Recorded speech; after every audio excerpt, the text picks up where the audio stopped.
네, 그럼 시작하겠습니다. Now let us begin session number 1 on sustainability, and we will have session 1-A, which is about tech and environment, and we have 1-B, which is destination stewardship. B, we are going to share relevant agencies' effort and examples for sustainable growth in the cruise industry. 네, 그럼 제주 국제 크루즈 포럼 And let me introduce our moderator, Mr. Joel Katz, Managing Director of CLIA.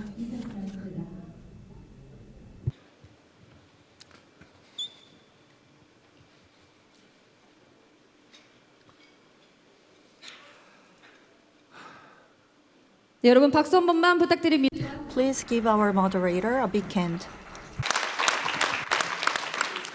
Thank you and good afternoon again. I'm honored to be moderating the panels today. As you heard, we will have two panels focused on sustainability. During these sessions, each with a slightly different focus. In the first panel, we will discuss from a port infrastructure and technology perspective.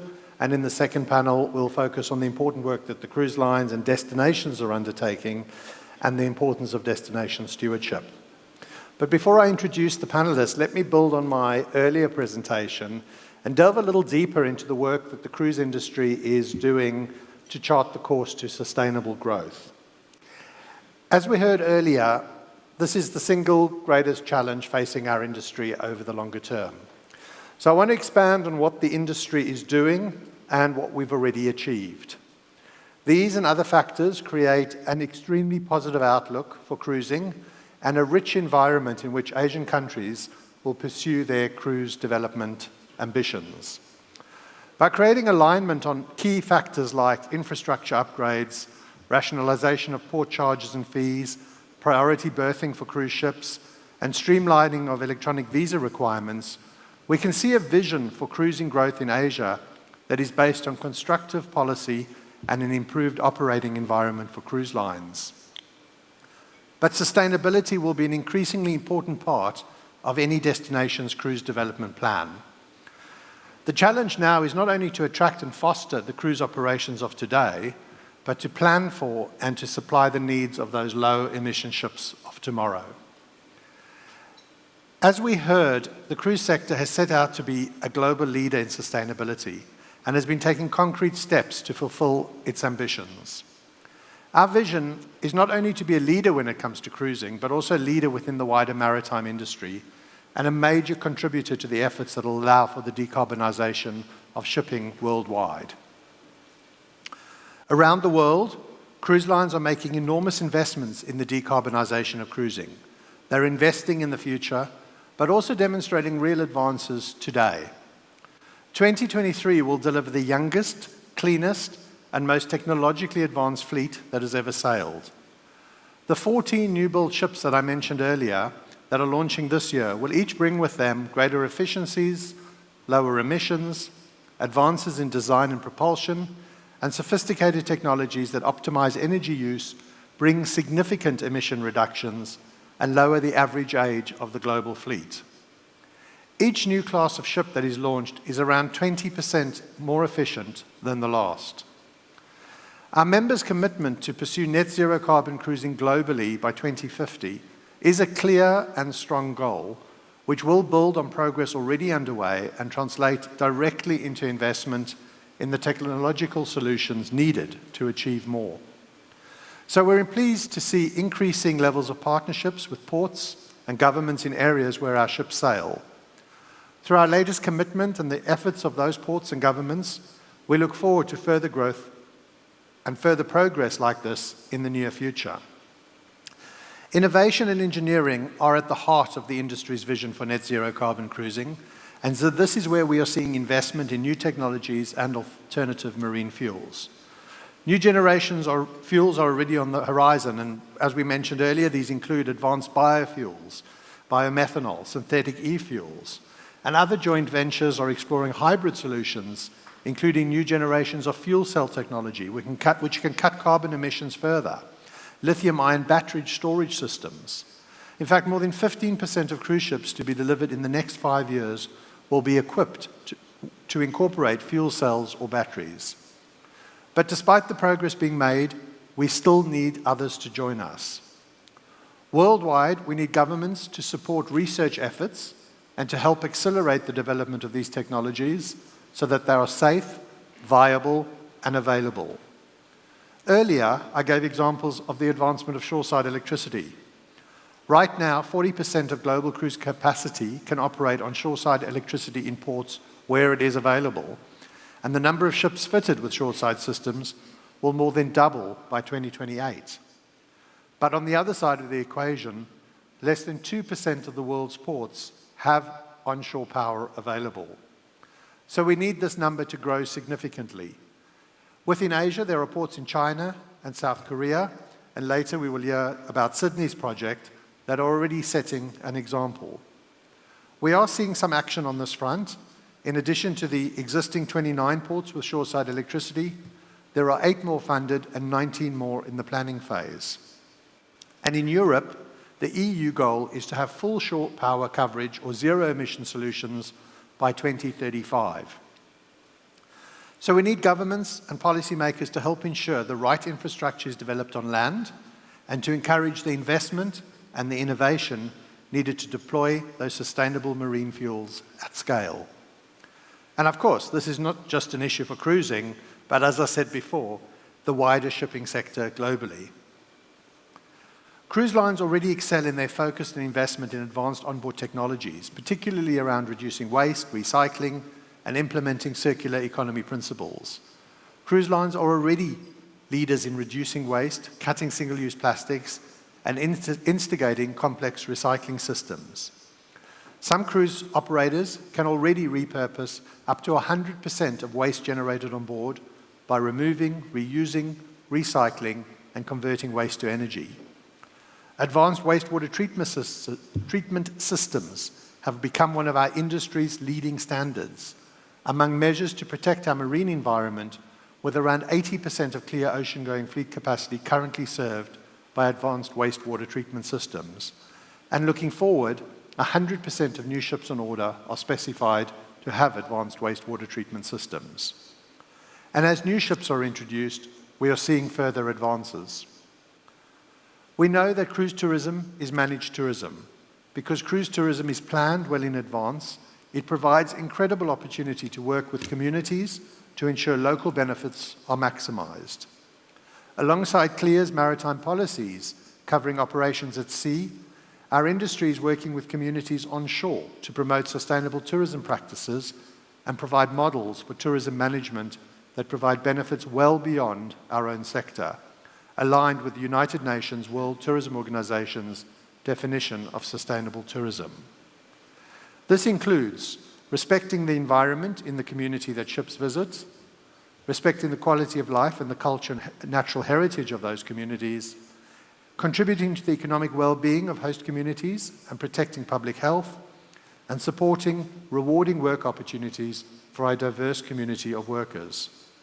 And to this end, CLIA and our cruise line members are working more closely with partners at ports and destinations and in government to show leadership in the planning and management of responsible visitation. We want to be at the forefront when it comes to responsible tourism and supporting the communities that our ships visit. And around the world, we're seeing a great passion for cruising and an enormous amount of creativity within communities as they work to support and develop cruise tourism. We see communities fostering entrepreneurship by involving existing small-scale enterprises into visitor experiences, communities linking with surrounding regions, local businesses establishing events around ship visits to create atmosphere and spending opportunities, and collaborations with environmental or community development projects to allow for more meaningful visitor involvement. Wherever we see destinations that are successful at growing cruise tourism and fostering an industry that meets their own needs, they are inevitably destinations with close collaboration among the many working parts that make up a cruise community and where they have a comprehensive strategy. CLIA's annual Environmental Technologies and Practices report provides more insight into the continued and notable advancements as the industry continues to pursue these goals. This report helps us track our progress across the entire CLIA fleet and allows us to see how we advanced in several key areas. For example, in the area of LNG, or liquefied natural gas, which is used as a transitional fuel, LNG provides real benefits now, but also allows for those LNG-ready ships to adapt to a future generation of sustainable marine fuels as they become available at scale. I mentioned the advanced wastewater treatment systems, which have become one of our industry's leading standards. And as we've mentioned, among our port communities, and we'll hear more about this later, one of the most tangible immediate benefits of cruise line investment is the use of shoreside electricity when available. But we appreciate this is all very complex. We know it's expensive and it involves many players. But it's also important that action is taken now to take us closer to our shared environmental targets, while at the same time demonstrating real and immediate benefits to local communities. While some of these commitments might seem distant, in reality, the investment and innovation needed to take us there is already happening now and already delivering results. After all, if you think about it, between now and 2050 is just one life cycle of a ship. So ships being built now need to take into account the latest technologies into their design as they launched. These and other imperatives extend beyond our own operations and involve many of our supporting partners in the wider cruise and port community. So I encourage you to visit our online toolkit to learn more about the industry's sustainability actions. New levels of innovation and investment in sustainability and environmental technology are combining to advance not only our own sector, but the wider maritime industry.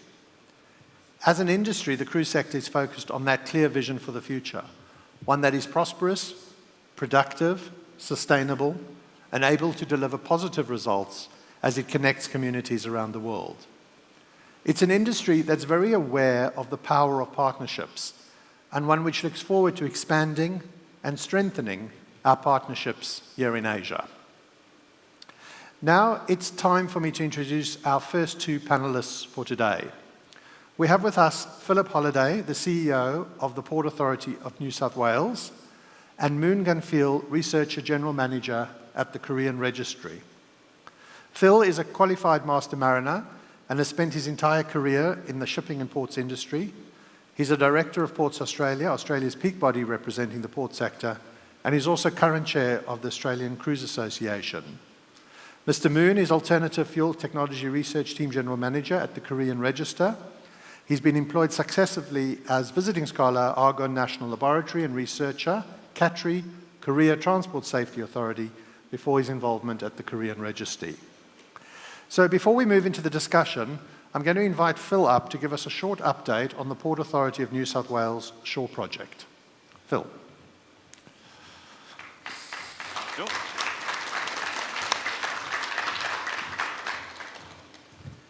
Good afternoon, everybody, and thank you very much for the invitation to come and speak. I'm honoured to be able to present to you today and delighted to be given the opportunity. As Joel said, my name's Philip Holliday. I'm the Chief Executive Officer of the Port Authority of New South Wales, which of course is in Australia. What does the Port Authority do? We're a port in every sense. We cover a number of ports. I'll get to that in a moment. But we provide all the services you would expect from a port operator, whether that be the harbour master, the pilotage, the vessel traffic services, and the like. And we own and operate 2 cruise terminals in Sydney Harbour. The ports of New South Wales, the commercial ports, stretch from the very small port in the north called Yamba, down through Newcastle, Sydney, Port Botany and Port Kembla. And we also operate the regional port of Eden, which is down at the south of New South Wales. And itself gets about 34 calls, got about 34 calls this year, and next year we're expecting 47 cruise calls in the very small regional port of Eden. I'm going to focus on Sydney Harbour today, and within Sydney we operate 2 cruise terminals. There's the overseas passenger terminal, which is on the right of the picture there. And that's right beside the Harbour Bridge and the Sydney Opera House. And if you sail under the bridge and around the corner, you'll end up at the White Bay Cruise Terminal. Sustainability for the Port Authority covers a range of issues where we have net zero targets and a strong sustainability plan. We're focused on our infrastructure. We're about to launch a customer service charter. We are working with the cruise lines on long-term contractual arrangements. Pricing is always an interesting area for sustainability. And of course, we're expanding our market, and I mentioned Eden, we're really focused on growing cruise in the regions as well. But I'm going to touch more on shore power. Shore power is our biggest investment at the moment, and where we're putting a lot of our attention. When we are talking about sustainability, sustainability, people sometimes get drawn into the fact that it's focused on the environment, and of course it is. But there are elements to our plan and the way that we approach that. And so not just the environment, we talk about the communities and the partnerships with our communities, the environment, obviously, but our operations and the way that we're working, and of course our people as well. And all of this links into our interim target for 2030, where we aim to reduce our CO2 emissions by 75%, focusing on the Scope 1 and 2 emissions. And the Port Authority plans to be net zero by 2040. I'm going to show a little video, which is much better explaining shore power than Our people work on the water. We are tied to the environment, and we have a lot of passionate employees, particularly around climate change. We've got a commitment by 2040 to be completely net zero. To do that, we need to think differently, we need to plan differently, we need to operate differently as well. We're pursuing net zero with a whole range of initiatives, but by far the most important one of those is shore power here at White Bay and Glebe Island. So even while a ship is at berth, it still needs to run its engines and generators to provide power to the crew and to the passengers. Shore power is landside infrastructure that can power a ship while it's at berth and allow it to switch off its engines. And what we're doing is making sure that that electricity network is powered by renewable sources. So we're getting them to plug into renewable energy. This is the first cruise terminal in the Southern Hemisphere that will have shore power. And for the bulk operators, this is the first port precinct in the world that will be powered in this way. Our guests and indeed our crew have high expectations of us, so they'll be delighted to see that we're plugging into shore power in White Bay, and it goes to reinforce that our commitment to the environment is front and centre in everything that we do. We're just really excited that here in Sydney to deliver shore power will be a great asset and a great investment for the people in those beautiful suburbs surrounding the world's greatest harbour. We've recently done major works on our vessels to reduce noise levels, and shore power will just be another great step forward in reducing air emissions from fuel consumed in port, but also a further reduction in noise. Shore power is a very, very important part of continuing to reduce the impact of our business on communities and also on the environment. So we're really excited about getting this done.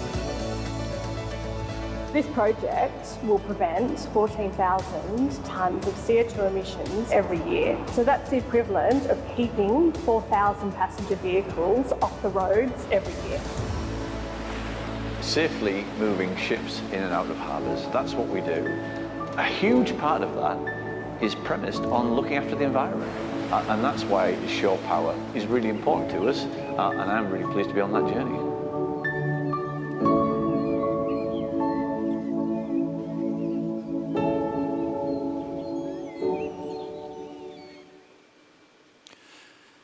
So that's where we're focusing our energy, no pun intended, for shore power. And of course it comes in various stages. On the video we mentioned that the source of the power is important. So renewable sources are where we are aiming. And then of course it's one thing having the power source, but you've got to get it to the port. So we've got to have the power cables, and that takes a lot of work with the utility suppliers. Then you've got to convert that at the shoreside substation.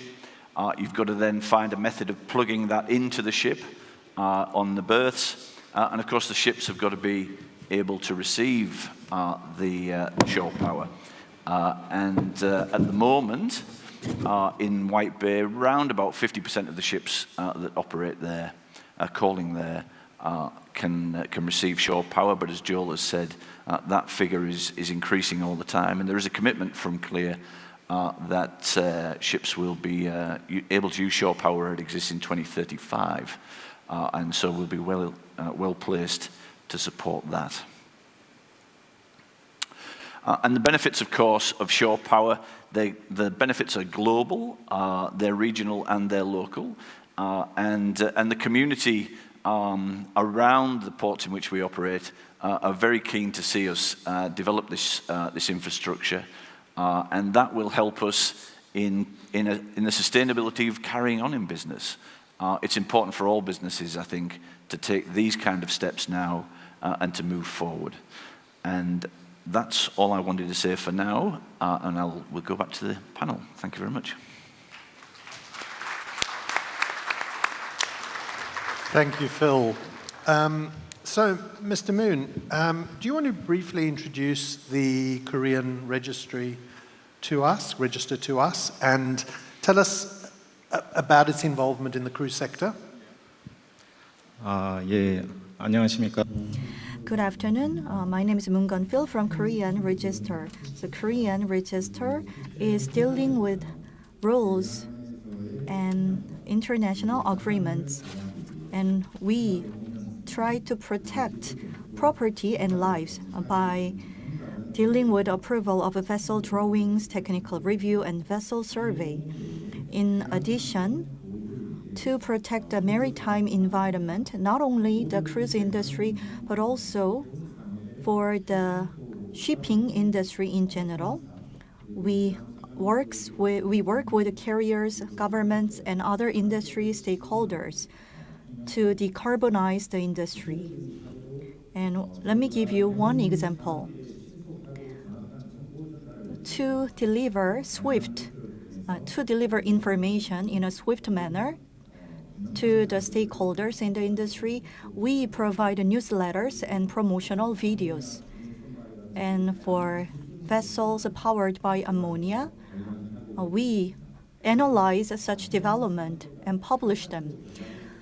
So we have contributed to the development of decarbonization strategy in the industry. And for decarbonization, the government is leading R&D project in Korea. And engine manufacturers and carriers and other stakeholders are participating in this alternative fuel project. And battery and fuel cell are another areas of research. And we are conducting such R&D activities. So, Phil, you told us about the shore power project at White Bay. What are some of the challenges that you faced in getting that project off the ground, or as you sort of planning to deliver it? So I think the first challenge is actually making the decision that this is the right thing to do. Of course, it is the right thing to do, but it's an expensive thing to do. The investment for the cruise and for the other commercial vessels, the 5 berths that we're talking about, is around $60 million. And so that's a significant investment. And it's important for us to ensure that the customers are going to use that equipment. So prior to making the announcement, we went around our customers and we got the levels of agreement. And you saw from the video that we got companies to sign up in advance that they would use the equipment if it was provided. And then there's a whole heap of technical challenges around, does the power exist? Is it renewable? How do you get it to the port? What are we going to charge for it? Because we have 2 terminals in Sydney and we're only putting it in one in the first instance, we will put it in the second one in the future. but we can't have a differential. We can't operate in a way where the cruise lines that are going to one terminal are disadvantaged over the other terminal. So there's a whole heap of technical and difficulties that we face, but the key issue is just making that decision and then getting on with it. And presumably you had the support from the cruise lines, recognising that they're all on that transition towards shore power. Very much so. I think, Mr. Moon was talking about alternative fuel sources in the future, and of course, that's a very important step. But to me, it remains unclear as to which fuel is going to win out, which way we're going to go, and there's still some time to go before we truly understand what will be the fuel source of the future. Whereas with shore power, it's important that this technology exists, it's proven, it's been around for a while, and it can make a positive difference right now. So making that decision in partnership with the cruise lines, with the other commercial operators, with the government and all of our stakeholders is really important, and it allows us to get on with the job. Great. So Mr. Moon, just picking up on something that I suppose Phil said, but also going back to, you mentioned the research that the Korean Register does. Where is Korea up to in its development of a sustainable cruise industry, and from the port destination for the port side, but also in comparison to some of the other markets that you've looked at as part of your research? What policies or changes need to be made in Korea to be able to progress that?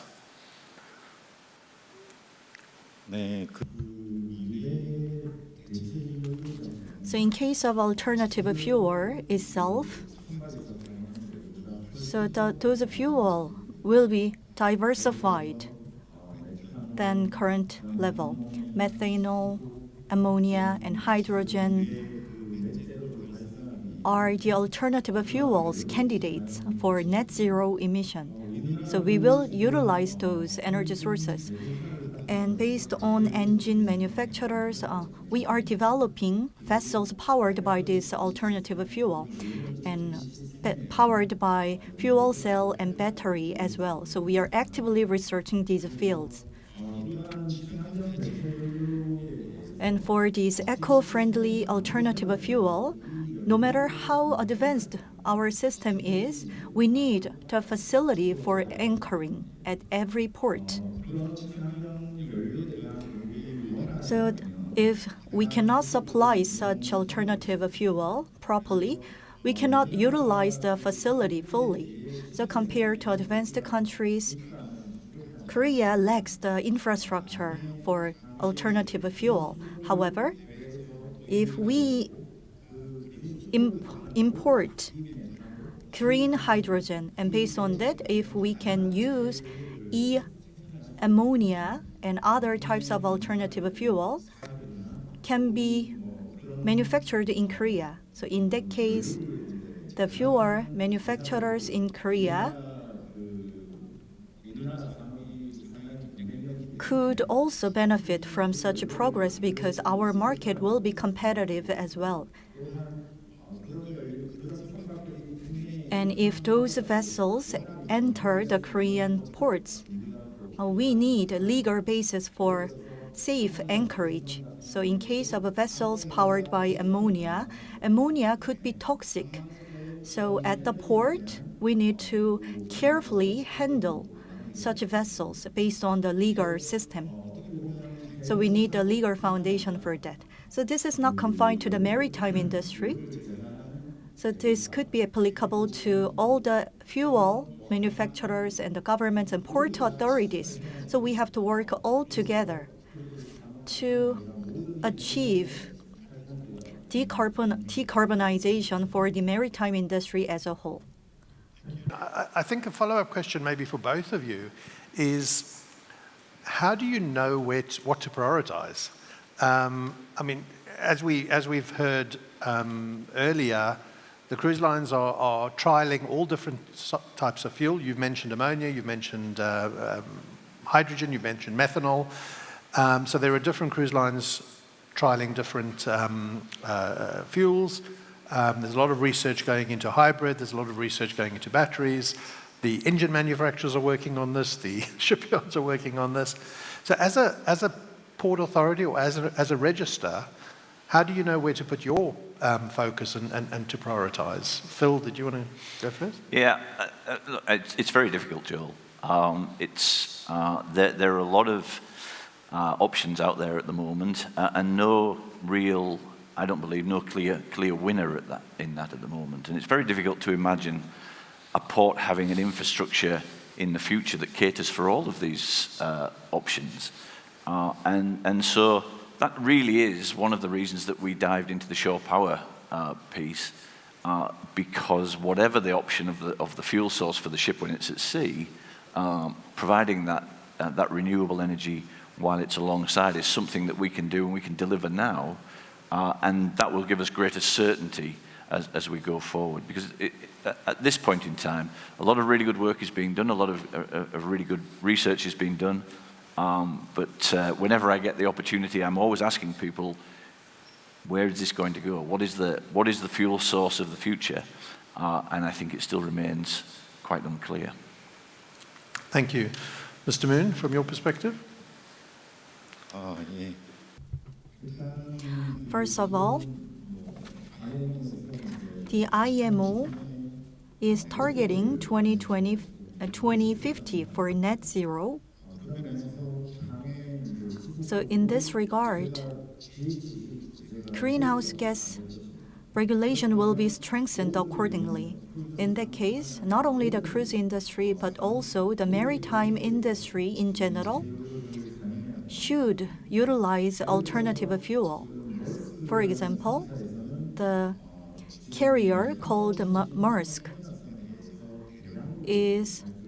has ordered vessel powered by methanol at scale.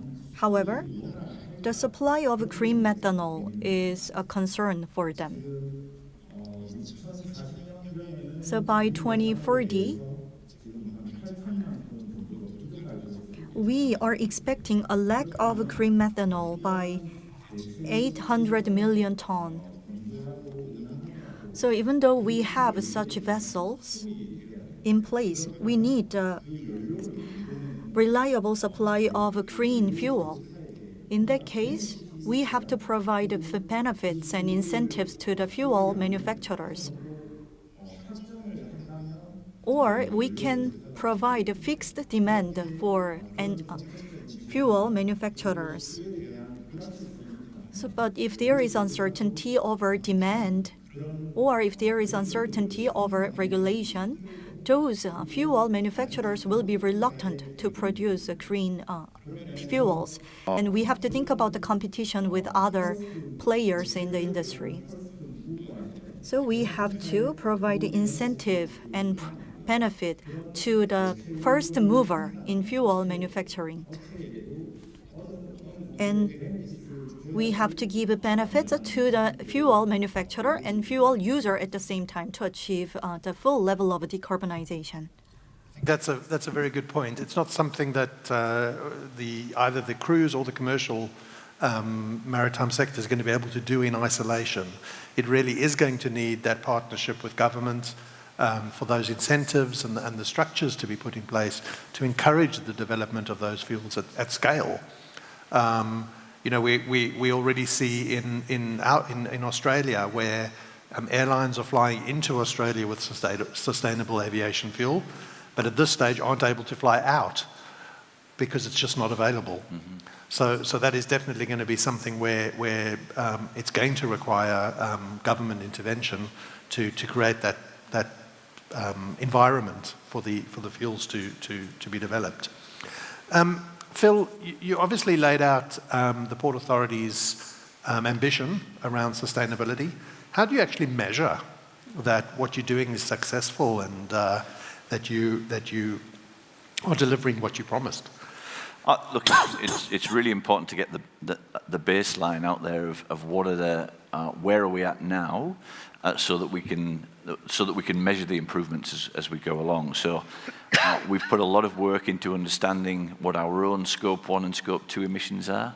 Scope 3 emissions are a bit more complicated, but we're working through that with the shipping lines in particular. And it really is a case of getting that data in and getting it as accurately as possible. And so that's the work that we're undertaking when it comes to emissions. But again, sustainability covers a whole heap of issues. So for example, noise.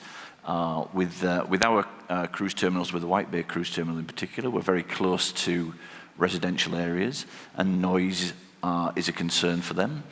And so we have in place a number of sensors around the port that allow us to get to measure noise in real time. And we've worked quite successfully with the shipping lines, with the commercial ships and the cruise lines to reduce noise that otherwise we weren't particularly aware of. We were aware through complaints, and of course that's another way of measuring how many complaints are you getting. So taking all of these measures through taking the end users, the community viewpoints, using technology to measure and understanding your baseline, all of these allow us to understand that whether we're achieving what we set out to achieve, and I'm sure we are. Mr. Moon, am I on? Yes. Mr. Moon, from Korea's perspective,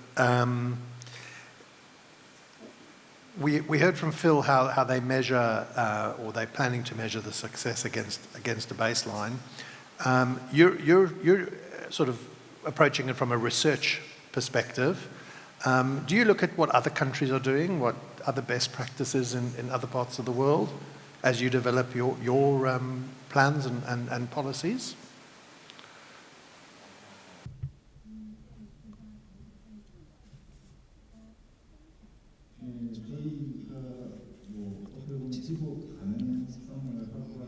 So to secure sustainability, sometimes we do benchmark the industry best practice. And in case of engine manufacturers, for ESG management or the carriers, when they build ESG management system, Korea Register provides help. So for example, every year we publish a sustainability report. And for carriers, we support ESG management activities. And to improve their competitiveness, we developed the evaluation index for ESG management. And based on the criteria, we assessed their activity. And if they need some improvement, Korea Register provides help to set their target based on the assessment. So we've just got just over 3 minutes left, so I'm going to ask you each sort of one more question. Phil, you've obviously been through quite a complex process to develop this shore power project, and you're now at the stage where it's starting to roll out. What advice or best practice or lessons can you share with other ports or organizations that are looking to implement similar projects, but also to grow their, you sort of gave us a quick overview of what the Port Authority's focus is around cruise, to grow their cruise business in a sustainable way? So I think this is truly an international, global business, and there are ports and organizations out there that are ahead of where we are. So I said that, you know, the shore power at White Bay will be the first cruise terminal in the southern hemisphere, but there are a number in the northern hemisphere, and so we visited them. And so, for example, the Port of Hamburg has been extremely helpful in laying out the lessons that they learned, and we've taken those lessons to try and avoid making similar mistakes. And one of the reasons for coming here today is to allow people to understand where we are on the journey and to share the learnings that we have, and to let people know that we're available to share in much more detail some of the lessons that we've learned. And I think working with the cruise lines and with Clear as well to understand the standards, the technologies, the things that will work and the things that won't work. If I go back to my example around noise, we put in place a noise policy to reduce noise and to encourage the reduction of noise. And when we wrote that draft policy, we were very pleased with it. We thought, this looks great, this is going to work well. And then we presented it to the cruise lines, and they went, oh my goodness. And so we had to make some changes and work in collaboration and partnership with the cruise lines to ensure that what we were trying to achieve was actually achievable and was going to encourage people to do better things than would otherwise be the case. So that all of that long answer boils down to collaboration, partnership, speaking to others, finding out what's going on elsewhere, and then taking those lessons, implementing them, and sharing again. Great, thank you. And Mr. Moon, the final word is with you. What advice can you give to other ports or destinations or organizations that don't currently have, let's say, sustainably friendly infrastructure? 네, 앞서 So I talked about decarbonization of the maritime industry, and I mentioned the utilization of alternative fuel. And I believe that we have to be ready for onshore activities. So for example, in 2019, I visited Vancouver, and I saw cruise ships entering and leaving the port. And I was surprised. So the cruise ships did not have generators. Instead, they used shore power. And when I looked at the loading and unloading facilities, for example, in case of a forklift, they used LPG or other types of alternative fuel.